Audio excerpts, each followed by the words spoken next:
Глава 104. Много лет назад Селянь сам повстречался с Башком-пустословом. В тот день он только-только собственными силами достроил небольшую соломенную лачугу и как раз стоял перед новым жилищем, любуясь своей работой. Внезапно откуда-то из угла донесся писклявый голос: «Твой дом рухнет спустя 2 месяца». Ши Цинцюань спросил: «И что вы предприняли, Селянь?» «Ничего». Я сказал: «2 месяца». Будет поистине удивительно, если он простоит хотя бы 7 дней. Хуачен улыбнулся, но эта улыбка тотчас же померкла. Божок-пустослов скрывался в темноте, ожидая момента, чтобы пожрать страх, волнение и беспокойство принца. Однако лишь впустую вдыхал чистый воздух, за весь день ему ничего не досталось, Селянь умылся и лег спать в своем новом доме. И пускай принц не видел его истинной сущности, все же мог почувствовать, что тот наверняка очень зол. Не прошло и нескольких дней, ночью в дом ударила молния, и он сгорел.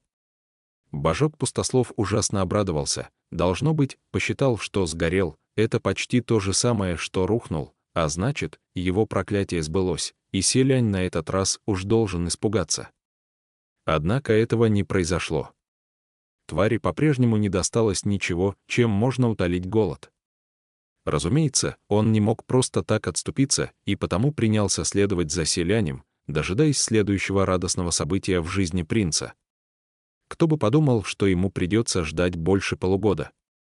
Ведь за полгода с Селянем не произошло совсем ничего радостного, кто-то другой давно бы сдался, но у Башка-пустослова есть одна особенность: он обожает преследовать жертву до конца, и уж если за кем-то увяжется, то никак не отстает. Так что твари пришлось поголодать полгода. Но в конце концов шанс наконец представился. Однажды Селянь насобирал огромную кучу рухляди, которая сулила ему небольшую, но все же прибыль.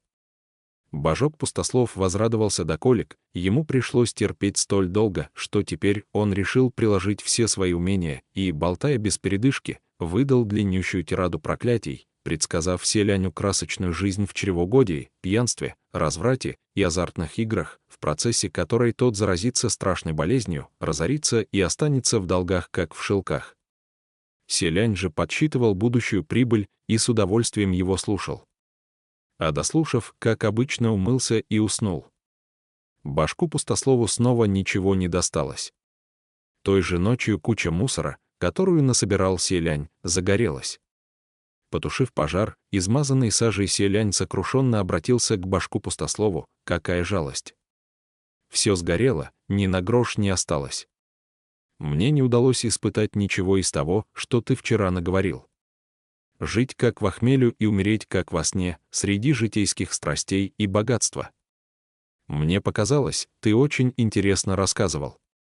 Может, повторишь еще раз?» Подобное случилось 3-4 раза, и в конце концов Селянь уже первым спрашивал у Башка-пустослова: «Не хочешь ли что-нибудь предречь? Может, скажешь пару слов?» И тот в итоге не выдержал, сбежал. Для Башка-пустослова Селянь, дух поветрия, приносящий несчастье, поистине оказался не лучшим выбором жертвы. Либо у него радостных событий не случалось вообще, и приходилось по нескольку лет проводить в пустом ожидании, либо он воспринимал все несчастья как должное и совершенно не испытывал ни страха, ни беспокойства. К тому же невезучесть принца выходила за рамки воображения Башка-пустослова, поэтому от его проклятий принцу было ни холодно, ни жарко. Они звучали даже пожеланиями счастья или несбыточными мечтами. В общем, с тех самых пор Селянь навсегда избавился от Башка-пустослова. Он даже подозревал, что наткнувшийся на него божок прибежал туда, где обитали его сородичи, и во всеуслышание ославил принца гадким злодеем. Дослушав до конца, Ши Цинцюань не выдержал и прыснул со смеху. Хуачен бесстрастно произнес, что смешного. Ши Цинцюаню свое поведение тоже показалось неподобающим, и он тут же принял серьезный вид: «Простите, ваше высочество». Селянь с улыбкой ответил: «Ничего. Все равно мне и самому тот случай кажется весьма занимательным». Принц подытожил: Божок-пустослов получает магическую силу из людского страха, а затем при помощи этой силы заставляет свои предсказания воплотиться в жизнь, после чего воспроизводит новые. Таким образом, круговорот повторяется, пока его жертва окончательно не окажется в совершенном упадке и потеряет всякую надежду. Поэтому, чем слабее ваша уверенность, тем тяжелее вам с ним придется, чем большим вы владеете, тем больше, боюсь, придется потерять. Помолчав, он спросил: «Ваше превосходительство, кто-то из ваших последователей помолился о помощи в подобном деле? Вы ведь повелитель ветров, и эти твари вовсе не в вашей компетенции.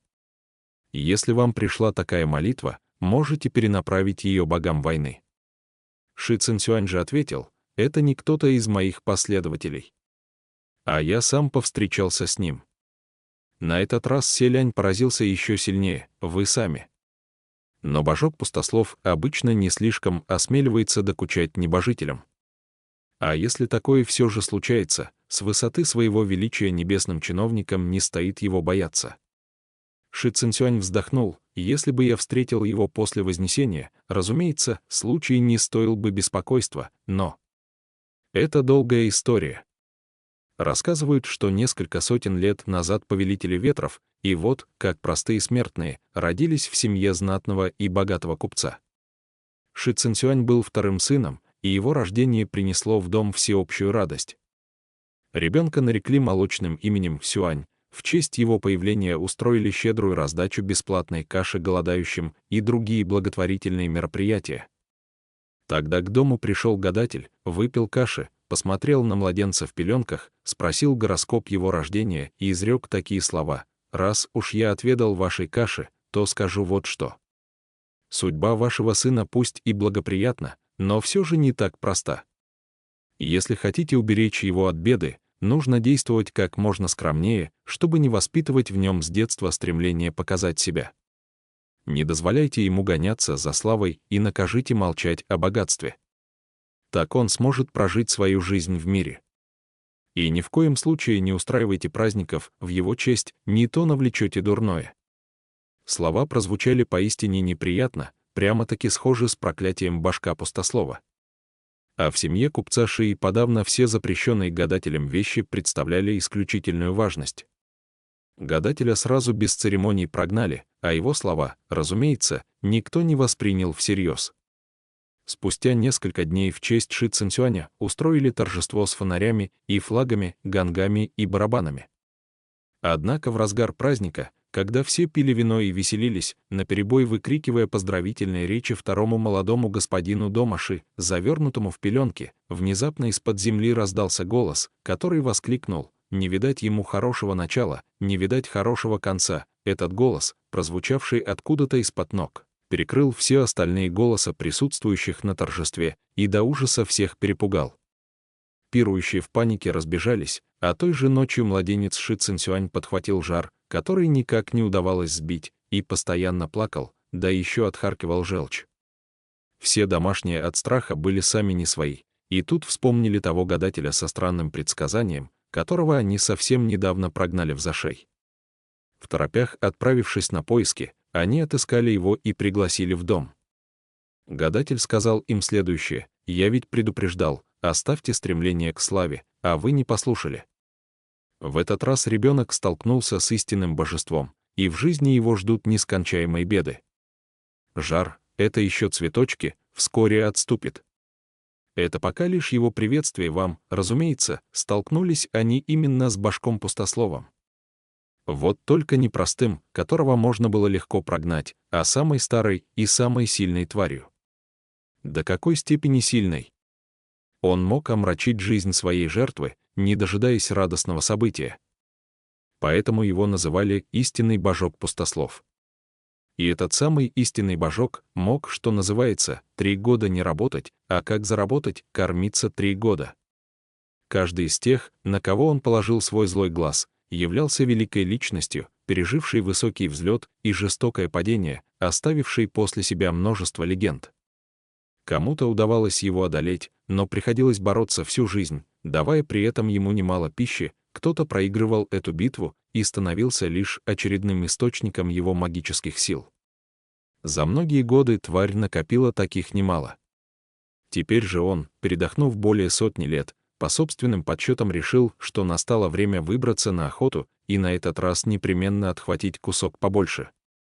Весьма кстати по вкусу башку пустослову и подвернулась судьба новорожденного Ши Цинцюаня, поэтому он и избрал того своей жертвой. И хотя пока что младенец, даже услышав его предсказание, ничего не понял, все же когда-нибудь мальчик вырастет и поймет, и однажды его охватит страх. Кроме того, страх, который поселится в сердце еще в младенчестве, пустит там глубокие корни и уже никогда не рассеется. К счастью, у подобных тварей в голове всего одна извилина, и образ мышления довольно странный, не как у обычных людей. Поэтому гадатель придумал такую уловку, чтобы обмануть башка пустослова, сначала отослать Ши Цинцюаня из дома Ши, притворившись, что отдали другим людям на воспитание, а затем изменить его облик, переодеть в девочку и вернуть обратно, сказав всем, что это воспитанница, которую взяли из другой семьи. Затем наказать всем домашним, чтобы к молодому господину обращались «молодая госпожа», и с молодых ногтей наряжать и воспитывать его как девочку. И если божок-пустослов не найдет того мальчика, которого когда-то приметил, пройдет время, и, возможно, он и вовсе не вспомнит, кого же именно избрал тогда своей жертвой. Таким образом, Ши Цинцюань и в самом деле мирно и без происшествий дожил до 10-летнего возраста. За 10 лет их когда-то знатный и богатый дом постепенно пришел в упадок. Родителей не стало, остальные родственники принялись строить козни друг против друга, борясь за оставшееся имущество. Шиуду опротивили семейные дрязги, и он, в возрасте 16 лет, покинул дом, взяв с собой Ши Цинцюаня, на несколько лет младше его самого. Братьям теперь пришлось полагаться лишь друг на друга, и первым шагом Шиуду стало посещение горной обители мастера самосовершенствования, которому он попросился в ученики. Младшего брата он поселил в поселке под горой. Каждый день Шиуду занимался тренировками и медитациями до позднего вечера, спускаясь с гор с наступлением ночи. На горе негде раздобыть съестного, и потому он принимал пищу, только добравшись до дома.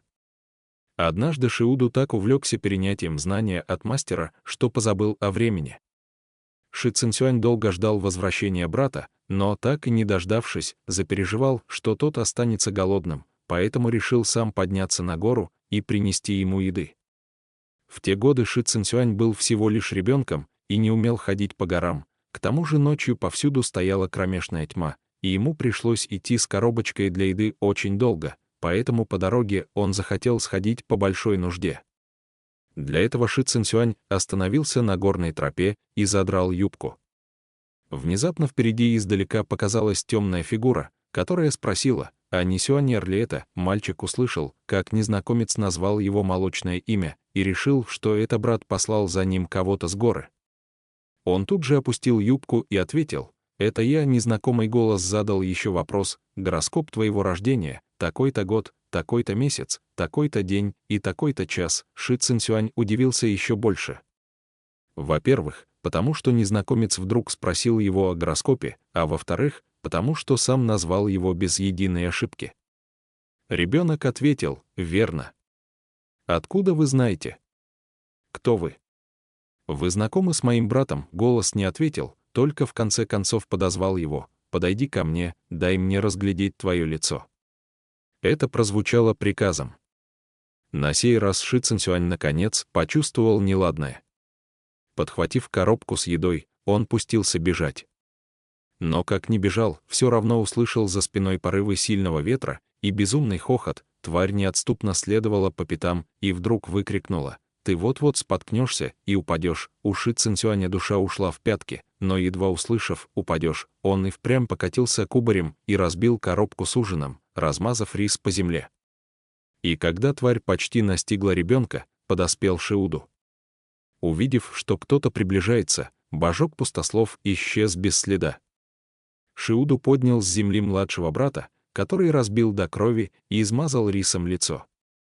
Оба испытали крайний испуг.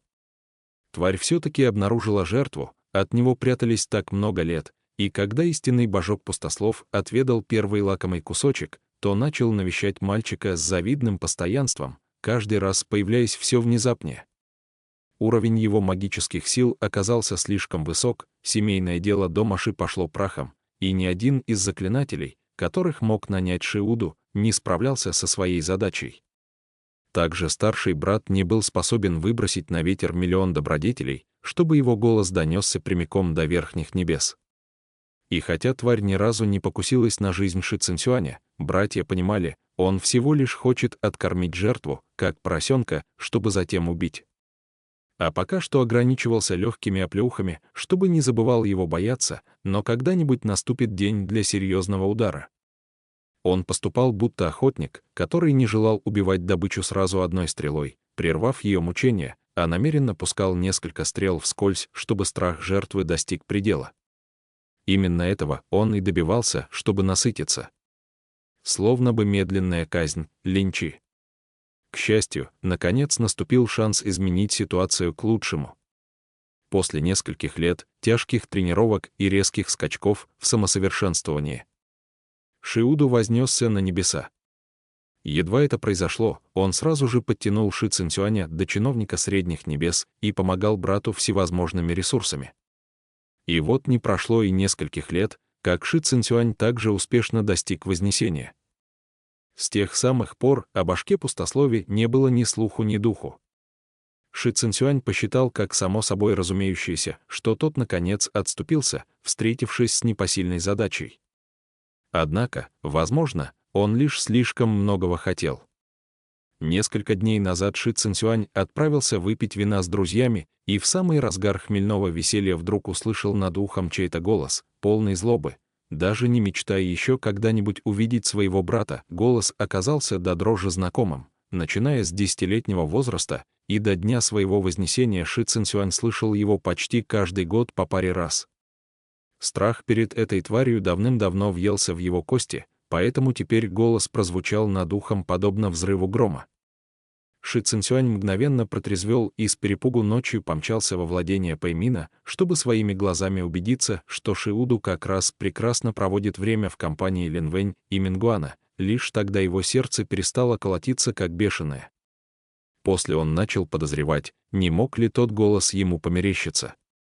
Все-таки с самого детства эта тварь зародила в его душе мрачную тень, и раньше такое случалось уже не раз. Но всесторонне обдумав случившееся, Ши Цинсюань все-таки не смог окончательно успокоиться, поэтому прихватил с собой Мин и под предлогом наведаться в гости к принцу решил заодно задать пару вопросов. Кто же мог подумать, что в монастыре водных каштанов они натолкнутся на Хуачена? Поистине для неприятелей всякая дорога узка. Выслушав рассказ, Селянь произнес: «Ваше превосходительство, получается, вы повстречали тварь совершенно иного уровня, нежели та, с которой столкнулся я». Минуту поразмыслив, принц обратился к Хуачену: «Сань Лан, доводилось ли тебе видеть истинного башка пустослова своими глазами?» Хуачен игрался с палочкой в руках, когда принц задал ему вопрос. Он ответил: «Своими глазами не доводилось. Но кое-кто из знакомых его видел». Селяню стало крайне интересно, что это за знакомые, но все же принц не стал спрашивать лишнего, только задал два вопроса: и насколько же высок его уровень? Он на самом деле так силен? Хуачен бросил играться с палочкой для еды и не спеша произнес: «Очень высок». После его ответа выражения лиц Ши Цинсюаня и Мин и сделались более серьезными и сосредоточенными. Хуачен добавил: «Он не похож на обыкновенную мелочь, с ним действительно трудно совладать». При фразе «трудно совладать» его лицо осталось прежним, будто бы он просто вел вежливый разговор. Но все же заполучить подобную оценку от Хуачена крайне непросто. Селянь обратился к повелителю ветров: «Ваше превосходительство, как видно, проблема не маленькая. Почему же вы не расскажете о ней повелителю вод?» Ши Цинсюань замахал руками: «Нет-нет. Вы же знаете, моему брату вскоре предстоит очередная небесная кара, что если он в столь решающий момент отправится биться с истинным башком-пустословом и таким образом потеряет необходимую концентрацию, я должен хранить это в секрете, чтобы никто больше не узнал. Я не рассказал ни одному небесному чиновнику, который состоит в дружеских отношениях с братом. Каждый небожитель за всю жизнь мог далеко не единожды подвергнуться небесной каре. И чем больше подобных испытаний он выдерживал, тем выше становился его уровень, тем стабильнее делалось его положение и тем мощнее оказывались его магические силы. Шиуда уже являлся небесным чиновником, прошедшим через 2 небесные кары, и Селянь как-то давно мельком услышал в сети духовного общения, что он как раз ожидает 3-й. И если в тот момент он отвлечется на что-то, это действительно может неблагоприятно повлиять на итог. И если встреча с небесной карой закончится провалом, что ни говори, а уровень магических сил упадет на порядок.